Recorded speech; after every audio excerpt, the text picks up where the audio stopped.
What is Sicario all about? What's the structure of the film? What character arcs appear in the film? What's the overall premise of Sicario? I'll get to that, but first, I'm going to give away a major spoiler right now. If you haven't seen the film, click away. Ready? Alejandro, who's played by Benicio Del Toro, Alejandro is the Sicario. If you've seen the film, you probably already knew that, but I'll explain all the reasons why throughout this show. Just know that Alejandro is the title character of this film. My name is Jay Sherer. I'm a screenwriter, a film producer, and I recently directed my first film, No Vacancy.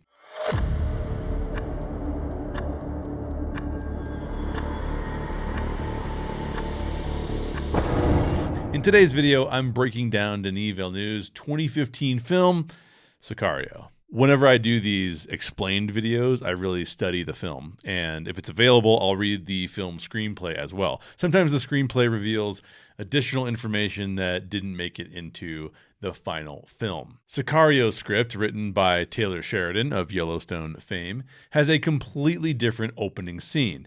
And guess who's in that scene? Alejandro. Alejandro is standing in the ocean, drowning someone from the Colombian military. In the script, Alejandro's past isn't as much of a mystery as it is in the film.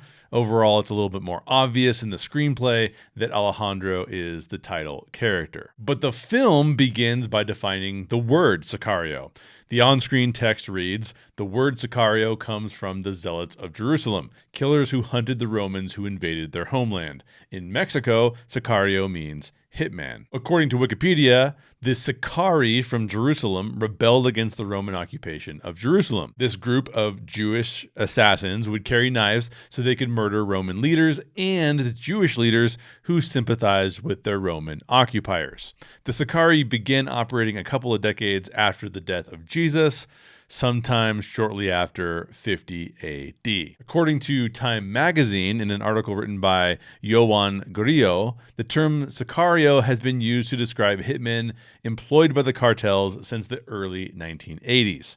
The cartel still uses Sicarios to remove barriers to their everyday operations. This film, Sicario, follows U.S. law enforcement and government operatives working in the U.S. and Mexico to combat a specific cartel. In the screenplay, it's the Sinaloa cartel, but in the film, it's the Sonora cartel. The film was directed by Denis Villeneuve. It stars Emily Blunt as Kate Macer, or Kate Macy in the script, Josh Brolin as Matt Graver, and Benicio Del Toro, as I said, as Alejandro. Act 1 starts with a SWAT FBI raid of a house in Chandler, Arizona, which is a suburb of Phoenix. At the raid, they discover a bunch of dead bodies hidden inside the walls of this home.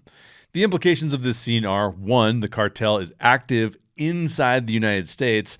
2, Kate is making a name for herself as a badass FBI agent. 3, the cartel is a brutal organization that commits heinous and violent crimes. And 4, Kate plays everything by the book. That's her vibe. She's by the book. This opening sequence also gives us a bad guy, Manuel Diaz. He's a higher-up leader in the Sonora cartel and the one responsible for the suburban house full of dead bodies. Denis Villeneuve films this entire intro with precision and suspense. In my opinion, he's easily one of the best visual directors making films today. The next scene introduces us to Brolin's character, Matt. In an FBI debriefing, we learn that he's putting together an interagency team to go after Manuel Diaz. The critical details from that scene are: 1, Matt doesn't want Kate's partner, Reggie, played by Daniel Kaluuya, on the team because he has a law degree. That's kind of suspicious. 2, Manuel Diaz is one of the leaders of the Sonora cartel and has a brother named Guillermo, and there's another leader of the Sonora cartel named Fausto Alarcón. We'll come back to him in a minute, who happens to be Manuel Diaz's cousin. 4, Kate is divorced and doesn't have kids. And 5, Matt, the agent forming this interagency team, is wearing flip-flops. The implication here is obvious. Matt doesn't give a shit about the rules, and Kate does, which means a central conflict in the film revolves around Matt's playbook, which is all about getting the job done regardless of the methods employed, versus Kate's playbook, which focuses on doing the job right and playing by the rules. Now, Kate, being the badass she is, decides to join Matt's interagency task force despite not really understanding what the task force's objective is. And that's core to understanding Sicario as a film. By following Kate's perspective and focusing on her as the lead character, Denis Villeneuve does something very interesting. He forces us, the audience, to see his story through Kate's eyes. We are exposed to how things really work as Kate discovers how things really work. If you're struggling to keep up with what's really going on, that's exactly what Denis Villeneuve wants, because that's exactly what's happening to Kate. After the introduction of Matt and the new task force, we get a brief scene that takes place in Nogales, Mexico. There, a young boy wants to play soccer with his father, who's a police officer. It's a normal but clearly strained family relationship we're seeing here, and we'll find out why later in the film. And that's all there really is to that scene. It's just a quick scene where the boy wants to play soccer with his dad. Kate arrives at a U.S. base where Matt and a private jet are waiting for her. She boards, meets Alejandro, who's very enigmatic, and learns that the plane she thinks is headed to El Paso is actually headed to Juarez. And of course, that's a problem because Kate is an FBI agent who has jurisdiction within the U.S., but not in Mexico. It's also obvious here again that Matt doesn't care about protocol or etiquette in any way, shape, or form. He's kicking off his shoes and sleeping on the couch that's in the plane. The other thing that's clear, Kate is being intentionally kept in the dark, just like us. One thing I thought was interesting about the screenplay in this scene, when Alejandro is having a feverish dream on the plane, the screenplay actually shows us a flashback scene of his dream. The film, coming from the point of view of Kate, just shows Alejandro shaking and then waking up from the dream. We never see the actual dream in the film. After landing in El Paso, the team has a briefing. The interagency team has DEA personnel, Texas Marshals, Army Rangers, and an elite Delta Force team. Their mission is to cross the border, head into Juarez, and retrieve Guillermo Diaz, who's being held by the Mexican police. One important thing we learn about Alejandro, he used to be a prosecutor in Juarez, Mexico. In other words, he's not an American agent, he's Mexican. After the briefing, Kate accuses Matt of being in the CIA. He doesn't respond to the accusation, and when she says she's not authorized to work in Mexico, he says, then stay here. But if she really wants to make a dent in the cartel, she can come along. She decides to go with them. Kate making the decision to go on the mission and operate outside of her jurisdiction, in my opinion, is plot point 1. Kate is the only character with a character arc, and since we're following Kate's point of view, this choice takes the story in a whole new direction. Literally into Mexico, a place where she has no authority. She's no longer in control, and therefore, she's no longer doing things by the book. Matt's in charge now, and Matt does whatever the hell Matt wants. Act 1 introduces us to Kate, someone who wants to make a difference, but who also plays by the rules. The problem is Kate's enemy, the Sonora Cartel, doesn't play by the rules. So, with very few details about what she's really getting involved in, she joins Matt and Alejandro to take down the Sonora Cartel and one of its leaders, Manuel Diaz. Matt serves as the embodiment of chaos, while Alejandro is some sort of mysterious insider. The structure of Act 1 looks a little something like this. At the start of Act 2, the task force heads into Juarez via a convoy of black SUVs. Kate's in the same vehicle as Alejandro, and he sort of coaches her through this whole process. When they travel deeper into Juarez, they get a local police escort. They're escorted down a route where some dead bodies are hanging from an overpass. Things operate differently in Mexico. The cartels run everything, and violence keeps everyone in line. Alejandro even tells Kate not to trust the state police. And Kate, outside the boundaries of her role and her country, really can't trust anyone at this point. The convoy goes and picks up their target, Manuel Diaz's brother, Guillermo Diaz, and then heads back to the border where they get stuck in a traffic jam at border control. The cartel sends some goons to stop them, and the result is a short gunfight in which all the cartel goons die. The U.S. team then manages to get Guillermo across the border into the U.S. Kate is pissed. No part of the operation was done by the book. The whole thing, according to her, was done illegally. Kate accuses Matt of being in the CIA a second time. Matt ignores the accusation again and reveals the overall plan, at least a portion of it. Shake the tree and see what happens. Force the Sonora Cartel's leaders to make mistakes. Once they start to make mistakes, they'll reveal their location and the U.S. can apprehend them. The implication is that the U.S. can't fight the cartels legally, and this engagement is more like war than it is like law enforcement. Alejandro interrogates Guillermo, and the implication is that he tortures him and probably kills him, although that's not totally clear. But the other implication is that Alejandro never gets any significant information from Guillermo. More on that in just a minute. Before torturing Guillermo, Alejandro gets a tip from a former Mexican colleague of his that the Sonora Cartel have been using a tunnel to smuggle drugs across the border into the U.S. Matt and Alejandro question some detained migrants to try and get a better idea of the location of that tunnel. Reggie, who was back in Chandler, Arizona, and was involved in the raid, played by Daniel Kaluuya. Now, Reggie is back. He has joined the operation at Kate's request, and he asks Matt what the objective is. Matt explains that they're looking for a tunnel on the U.S.-Mexico border where the Sonora Cartel smuggles drugs into the U.S. Matt says they got this information from Guillermo Diaz, except we know that Alejandro just got that information from his former Mexican colleague. We never saw him get it from Guillermo Diaz. The implication is that they tortured Guillermo Diaz and maybe killed him, but didn't actually get any information out of him. The information, like I said, was from Alejandro's former contact in Mexico. So we don't really know if they ever got anything from Guillermo Diaz, and maybe they just tortured and killed Guillermo Diaz just because. I will pause here to say that one thing that works better in the screenplay than it does in the film, Reggie just kind of shows back up at this point for no apparent reason. But in the screenplay, Matt makes it clear that he doesn't want Reggie to tag along for the Juarez trip, but he's fine with him joining the interagency team after they get back from Mexico. Now, I'll say this. Neither the screenplay nor the film really handles Reggie's character all that well, at least in Act 1.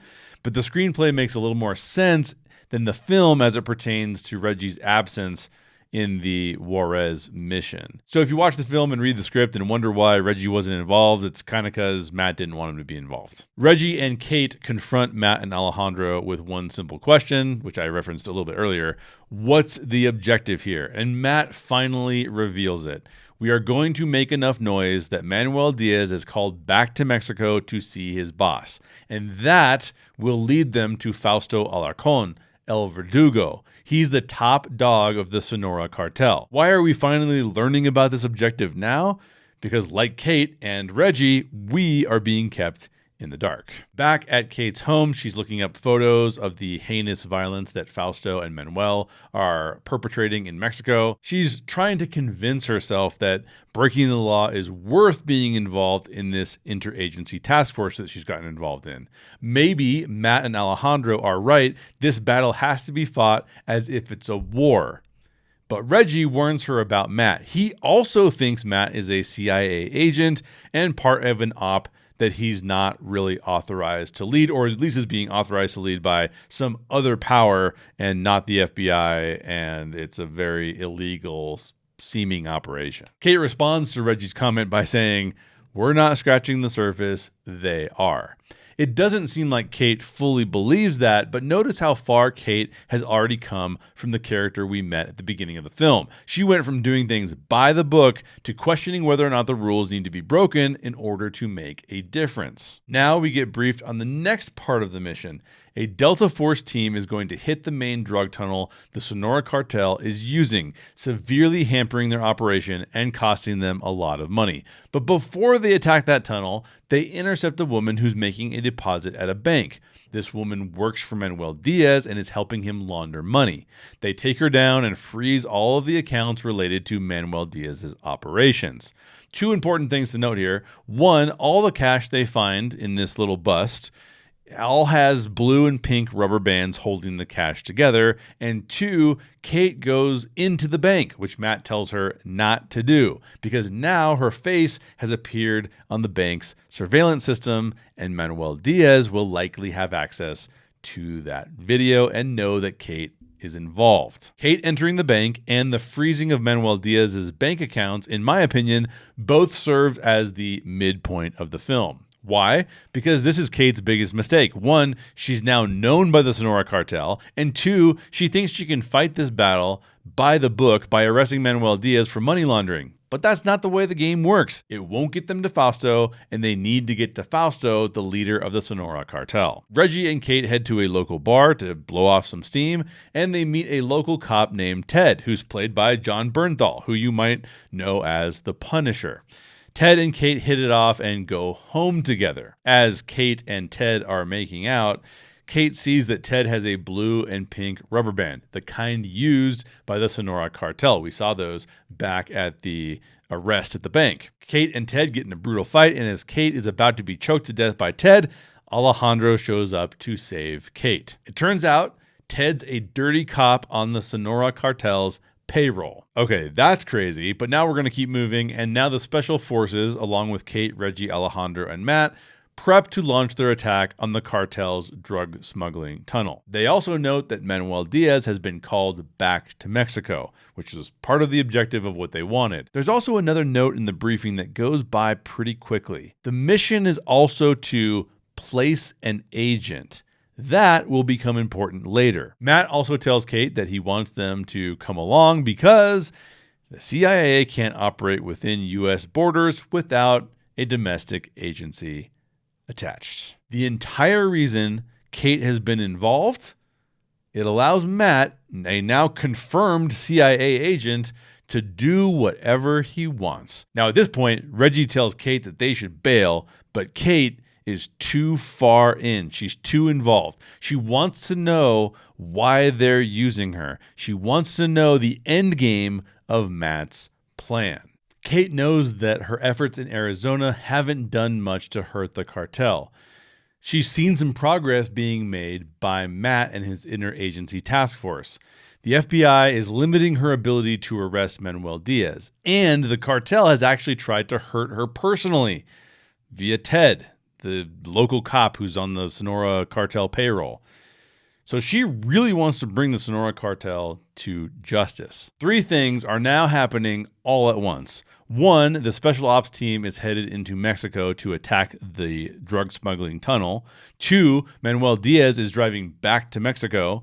3, the cop from Nogales with the son who likes soccer, I referenced him earlier, he's heading to the tunnels, the drug smuggling tunnel, to drop off a shipment of drugs that will be smuggled through the tunnel into the U.S. So all of this stuff is converging at the same time. And here's how it all comes together.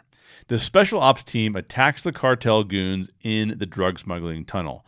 That creates a distraction that allows Alejandro to break off from the group. He finds the cop from Nogales who is dropping off the drugs and confronts him. The Nogales cop sees him and says, "Medellin?" That'll be important in a minute. But first, Kate enters the scene. Kate confronts Alejandro, points her gun at him, and tells him to stand down. Alejandro then shoots Kate in the vest. Not to kill her, just to keep her off his ass. Then Alejandro forces the Nogales cop to drive him into Mexico. Alejandro is the agent that needed to be placed, referenced in the mission briefing earlier.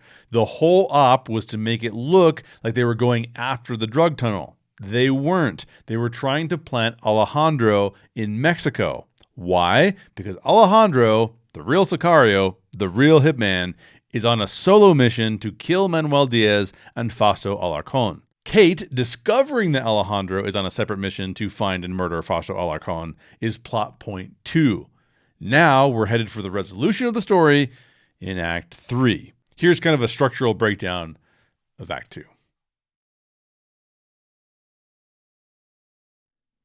Now, in Act 3, Kate reunites with Matt after coming out of the tunnel, and she punches him in the face, then asks, "What is Medellin?"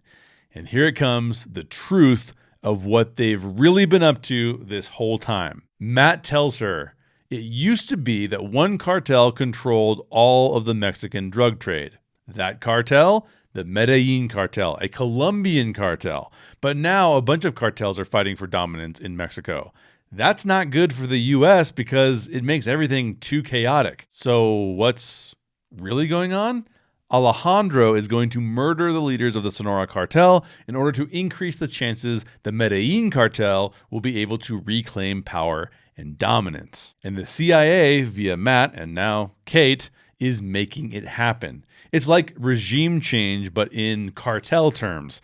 And that's obviously horrible for the FBI to get involved in because it's super illegal. The next sequence of scenes follows Alejandro as he forces Manuel Diaz to take him to Fausto. We learn that the Sonora cartel killed Alejandro's wife and daughter, so he wants revenge. By the way, that was the dream that Alejandro had on the plane at the beginning of the film. It was of his wife and daughter getting murdered. So we knew that a lot earlier in the screenplay than we do in the actual film. In the film, it's just told to us by Matt. But Alejandro, because the Sonora cartel killed his wife and daughter, he wants revenge. And there may be an element of him wanting the Medellin cartel to take back over as well, although that's a little bit unclear. We know he was a lawyer working in Juarez, and then we knew he was in Colombia as well, so he's probably been with the US for a long time trying to get the Medellin cartel to retake power. But what I just said, I'm reading into a few things here and there that are not explicit in the film. And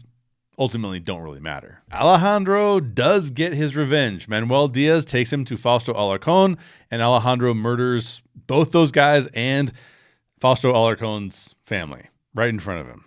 Pretty brutal. Let's break all of this down. Kate wants to bring down the Sonora cartel legally.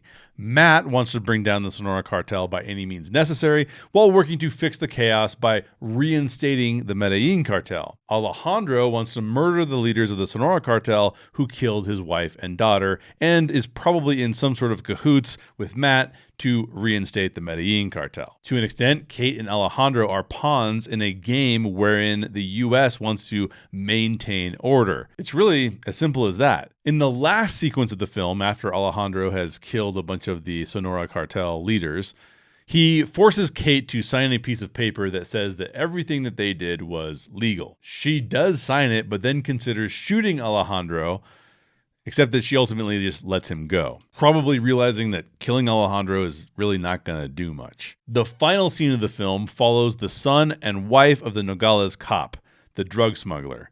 His wife is watching their son play soccer. During the game, gunshots echo across the playing field, and then everything fades to black. It's kind of a intense ending, actually. Here are the important things to note about this film. The U.S. has a strategic interest in maintaining power and order because that keeps Americans safe. But those interests aren't pure or just, they're only strategic. Kate, the only character with a real arc in this film, goes from being a by-the-book FBI agent to being a pawn in the hands of the CIA. And she goes along with that because she thinks breaking the rules will result in justice being served. But justice is not the objective. The objective is regime change. The U.S. wants the Medellin cartel in control, not the Sonora cartel. 3, why is Alejandro the Sicario? In the beginning of the film, the text on screen noted that Sicario means hitman, but it also referenced the Jewish assassins who were trying to overthrow their Roman occupiers. In this instance, Alejandro is the assassin trying to overthrow the Sonora cartel because he associates himself with Mexico and wants the best for Mexico and feels like the Sonora cartel are the occupiers. Here's a quick look at the breakdown of Act 3. The twist of this story isn't that Alejandro is a Sicario. The twist is that Alejandro is working for an even greater power, the U.S. government, which causes us to question what justice really looks like and whether or not the events of the film are good or bad. What's the premise of the film? You can't fight evil with evil and expect justice. Kate breaks the law in order to bring down the Sonora cartel, but she learns that she's just a pawn of the CIA as they attempt to reinstate the Medellin cartel by bringing down the Sonora cartel. Said differently, the premise of Sicario is corrupt pursuit of justice only results in more corruption. And that's a pretty classic premise. That premise, coupled with the performances and Denis Villeneuve's direction, gives us a fantastic film that blends the genres of international thriller, detective noir, and tense, slow burn action flick. My only negative take on this film is that it feels as though the film is following Kate up until Act 3, where suddenly Alejandro feels like the main character, at least while he's in Mexico. Now, that's a very minor complaint, and it doesn't ruin the movie in any way, but it's worth noting. We're kind of following Kate's character, and the audience is seeing the world through Kate's character's eyes until we're in Alejandro's shoes and he's on his hitman mission. But that doesn't ruin the movie in any way, and it is a fantastic movie filmed really well by Denis Villeneuve. If I missed anything, or if you have any questions that I didn't address, please leave your thoughts in the comments down below. And if you're not subscribed, be sure to hit the subscribe button, because the next explained video I do will be all about another Denis Villeneuve film, Dune. Thanks for watching. Now check out my trailer for No Vacancy, the first film that I have directed and I co-wrote with Nathan SCHECK.